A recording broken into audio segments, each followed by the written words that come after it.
Having an effective change management program in place as part of your digital transformation is the #1 key to success. However, there are a number of pitfalls and mistakes that change management programs often make. But what exactly are those mistakes? That's what I want to talk about here today.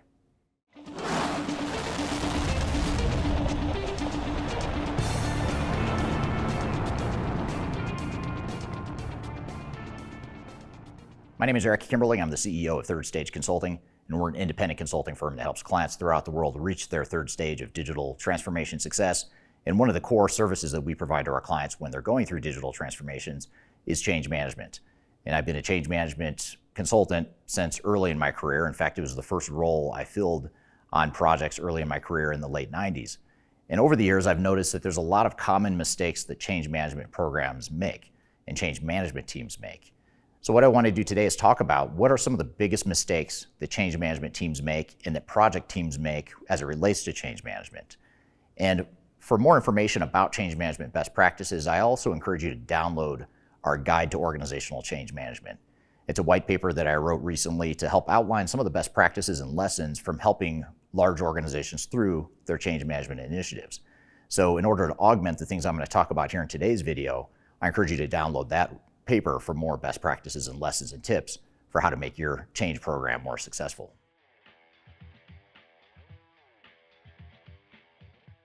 Perhaps the biggest mistake we see with change management programs and digital transformations is just a lack of a change program or a change strategy at all.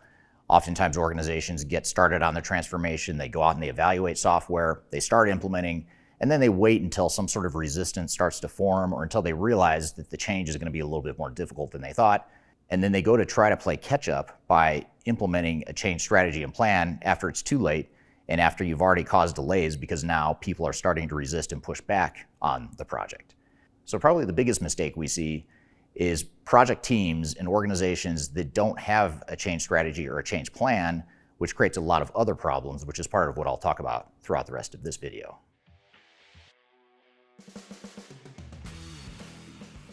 Another challenge we see with change programs and digital transformation is a misunderstanding of what change management really is and a myopic view of what change management really is. More specifically, we commonly see organizations and project teams that think that they can just train people on how to use the software and communicate to people what the changes are and what's happening with the project. Nothing wrong with those two things. Those two things are very important to any sort of digital transformation.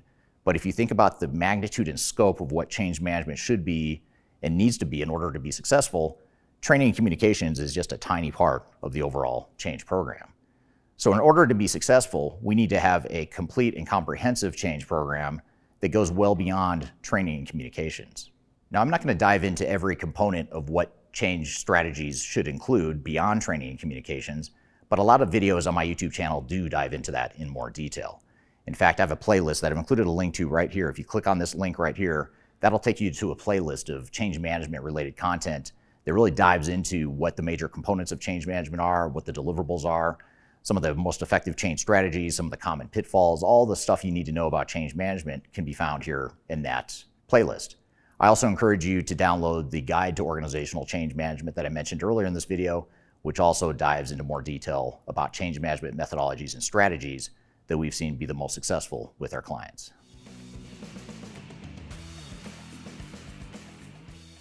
The next major mistake we see commonly with organizations is an underestimation of how difficult change will be. Too often we hear the refrain from clients that change isn't going to be that difficult. Our old systems are terrible. People are so tired of the old systems. They're excited for the new systems.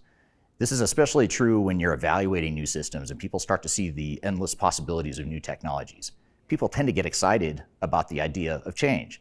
And this isn't where the problem lies. The problem lies in the layers deeper than just general excitement and general support for the project. What typically ends up happening is organizations have a false sense of security in that they see people excited about the transformation, so they assume that people will remain excited throughout the transformation. But the problem is, as the project proceeds and as you get deeper into the changes and you start to define and understand how exactly technology is going to impact people, those changes become a lot more difficult than expected. Now, this is especially true as time goes on because technology is becoming more and more advanced and technology is accelerating faster than humans accelerate. So that divide between where we are today as an organization and where we are as humans, that divide between that and technology and technological capabilities is only growing. So you can imagine that that disruption that newer technologies have on organizations creates a lot of fear, uncertainty, doubt, and a general threat or a perceived threat to people within the organization. And people within the organization largely will absolutely start to resist change, not because they want to sabotage the project, not because they don't believe in the project, but because they feel themselves that their jobs are being disrupted and threatened in some way. So we've got to address that in our change program. And the only way to do that is to go in with our eyes wide open and fully understand what exactly the resistance to change might be. Now, the key to do this is to be proactive. You've got to do an organizational readiness assessment, which is a topic for another video that I do have within that same change management playlist on my YouTube channel. So I won't go into that here, but the key is to do an organizational readiness assessment up front so that you can understand and anticipate where the potential sources of resistance might be, and you can start to deploy change strategies to address those potential areas of resistance.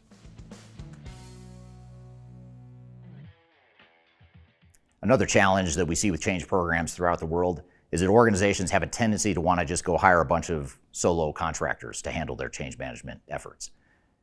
Not to say that solo contractors can't add value and that that can't be part of your strategy to enable change, but relying solely on independent contractors and people that aren't part of the organization in general can be a tricky proposition.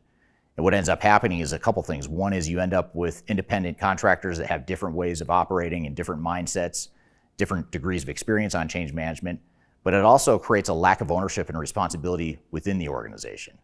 So when you're looking for consulting partners to help you through the transformation, yes, you want to leverage that outside experience, but more importantly, you want to make sure that you're leveraging a unified methodology and a deliberate approach and strategy to change management, as well as leveraging your internal team as much as possible to augment the external team.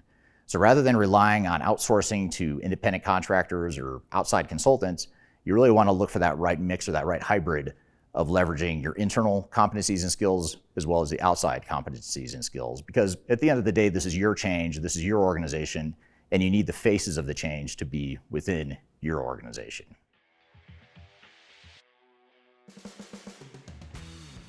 Another common mistake we see in change programs is similar to the earlier point I made about the focus on training, the myopic focus on training.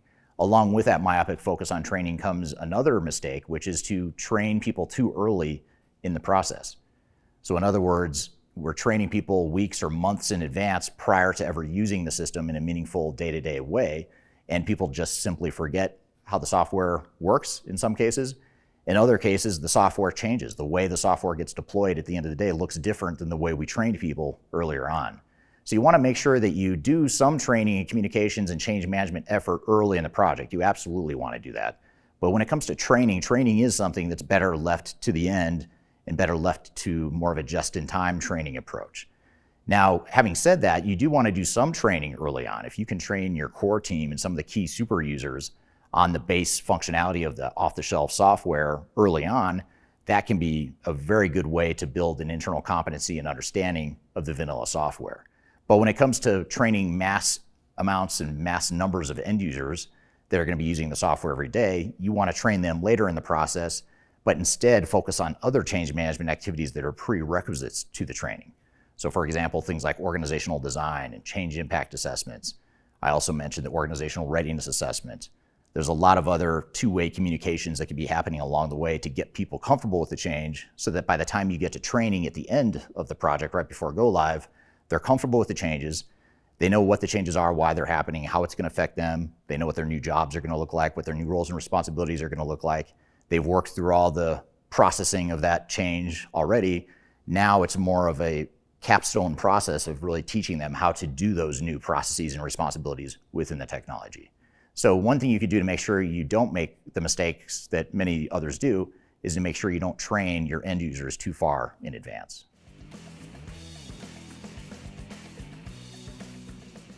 Now, one of the biggest mistakes that I could make a pretty strong argument for is actually the biggest mistake we see with project teams is to take a one-size-fits-all approach to change management. And the problem with the advent of change management certification programs like ProSci and other programs is that it creates a false sense of standardization or standardized ways of approaching change management. And while yes, there are certain standard tools you want to have in your toolbox, not all of those tools are appropriate in any given situation. You want to cherry pick and really focus in a more prescriptive way of how you're applying change management methodologies and tools to your specific situation. Every organization has unique strategies and goals and objectives and priorities. They have different starting points of where they are in their transformation journey today versus where they want to go in the future. You have different degrees of change, varying degrees of change. So there's a lot of different things that should affect and influence how you deploy change strategies within your organization. So a one-size-fits-all approach to change management simply doesn't work. Your culture is unique, your people are unique, your org design is unique, your future state strategy is unique, and your change strategy to some degree needs to be unique in that way. Now, having said that, you can certainly use core components that are common and similar or maybe have been reused in the past, but you want to make sure that you've tailored and really thought through deliberately about how you're applying change strategies that make the most sense for you.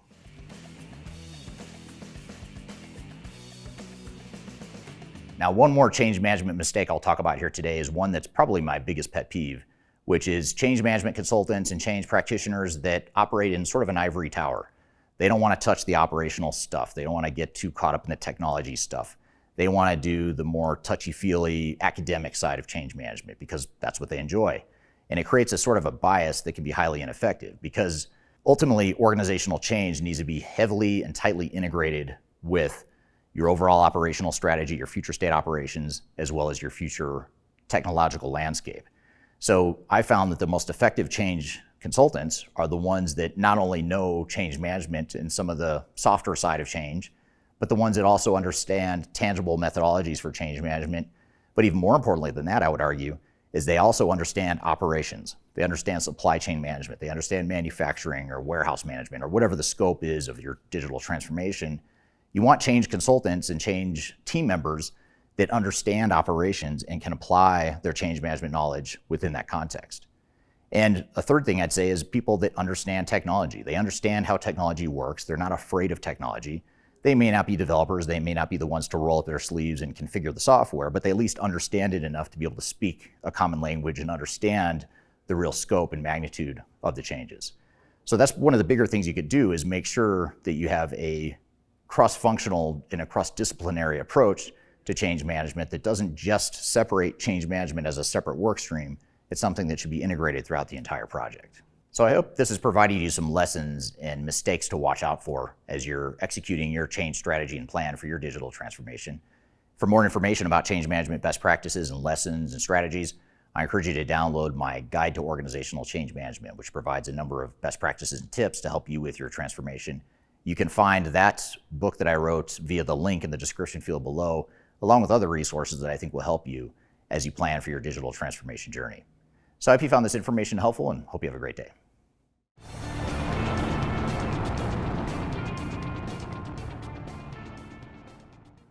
So probably the biggest challenge we see is helping organizations, oh, that was not right. So probably the biggest mistake we see is that didn't make any sense. Now, I'm not going to dive into all the different components of change management in this video, although I have several videos on my YouTube channel that you can find right here in this playlist. Am I pointing the right way? No. Which way do you, I think it's that way if you have a little eye. Yeah, Yeah, that way. I have to point that way. All right. Okay, let me say that again. You can be in it if you want. I'm still learning.